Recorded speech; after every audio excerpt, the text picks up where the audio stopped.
Bueno, buenas noches.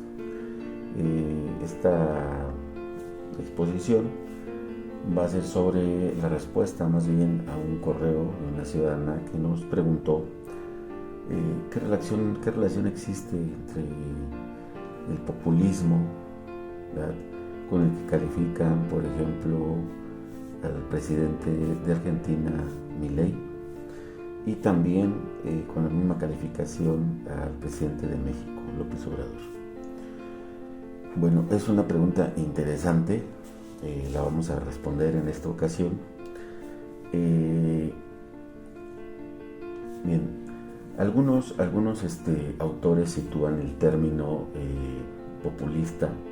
populismo al finales del siglo XIX, precisamente en la Revolución Rusa, cuando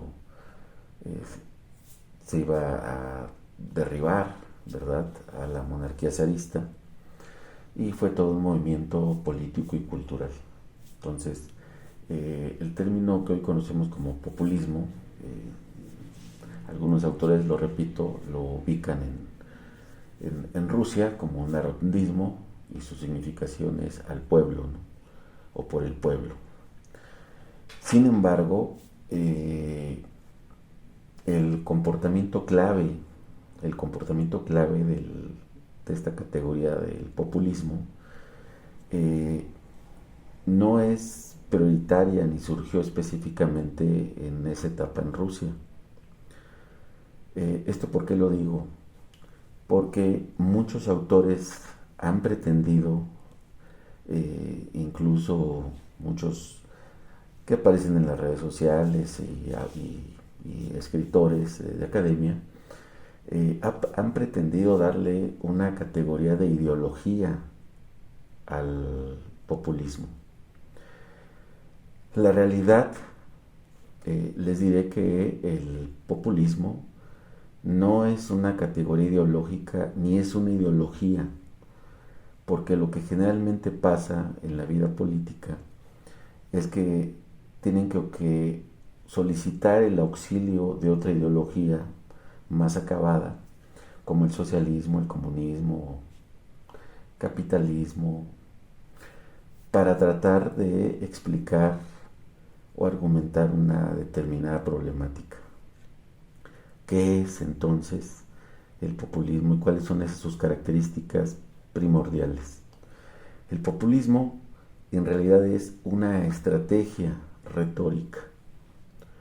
Es una estrategia retórica que entre sus puntos medulares están los siguientes: establecer una relación dual,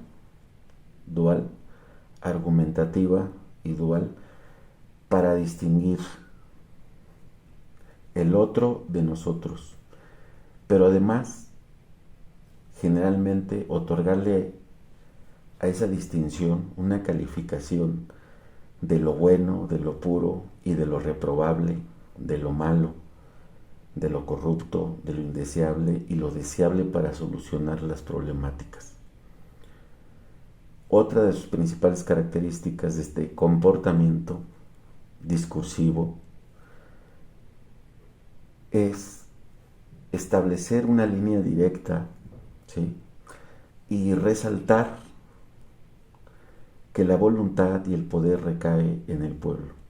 En consecuencia, el líder en su etapa discursiva, en competencia política, como el líder en el ejercicio del gobierno, va a establecer con mayor intensidad o menor, depende del caso, va a establecer una línea directa en los sectores populares, directa de consulta, llámese plebiscito, por ejemplo, y eso va a descompensar la tarea de las instituciones, porque ahora quien va a establecer esta línea directa de consulta a lo que solicita o quiere el pueblo es la intermediación del líder de una manera directa. Son dos características principales de este tipo de comportamiento.